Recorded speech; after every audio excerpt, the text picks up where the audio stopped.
भारत सरकार स्वदेशी तेजस के बाद मिग-29 और सुखोई 30 MKI फाइटर प्लेनों की खरीद की तैयारी कर चुकी है। सरकार ने मिग-29 और सुखोई 30 MKI की खरीद की तरफ कदम बढ़ाए हैं। सीमा पर चीन और पाकिस्तान के साथ जारी तनाव के मद्देनज़र भारत अपनी सामरिक क्षमता में लगातार इजाफा कर रहा है।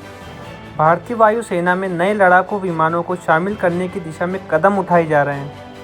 स्वदेश निर्मित 83 तेजस लड़ाकू विमानों की खरीद को सरकार से हरी झंडी मिलने के बाद रूस से भारत मिग-29 एवं सुखोई 30 MKI खरीदने की तैयारी कर रहा है। टाइम्स ऑफ इंडिया की रिपोर्ट के मुताबिक भारत आने वाले दिनों में रूस से 21 मिग-29 और 12 सुखोई 30 MKI फाइटर प्लेन खरीदेगा। वायुसेना में इन दिनों विमानों के शामिल हो जाने से इस तरह के विमानों की कुल संख्या 59 हो जाएगी। 12 सुखोई के आने से इस तरह के लड़ाकू विमानों की कुल संख्या 272 हो जाएगी। भारत 272 सुखोई में से अब तक 268 को अपने में शामिल कर चुका है। विगत सालों में हुए हादसों में कम से कम 9 सुखोई दुर्घटनाग्रस्त हुए हैं। 83 नए तेजस वायुसेना में शामिल हुए हैं। जनवरी 2024 से दिसंबर 2028 के बीच शामिल होंगे।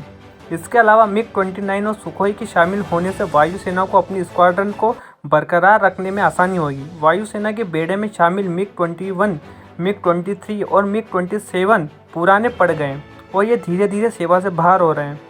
मिग विमान रूस से और जगुआर ब्रिटेन से आए हैं। वायुसेना में लड़ाकू विमानों की कमी पूरी करने के लिए भारत सरकार ने अपनी रक्षा खरीद प्रक्रिया को पहले से ज़्यादा आसान किया है। इसी क्रम में उसने फ्रांस के साथ 36 राफेल लड़ाकू विमानों का सौदा किया है। राफेल दुनिया के बेहतरीन लड़ाकू विमानों में शामिल है। फ्रांस से भारत को राफेल मिलने भी शुरू हो गए हैं। अब तक भारत सरकार मुख्य रूप से रूस और ब्रिटेन से लड़ाकू विमान खरीदते आई है। भारत के पास इस समय लड़ाकू विमानों की करीब 33 स्क्वाड्रन हैं। प्रत्येक स्क्वाड्रन में 16 लड़ाकू विमान और 2 ट्रेनर्स विमान शामिल होते हैं। कुल मिलाकर भारत के पास 500 से ज़्यादा फाइटर प्लेन हैं। पाकिस्तान के पास 450 और चीन के पास 200 से ज़्यादा लड़ाकू विमान उपस्थित हैं।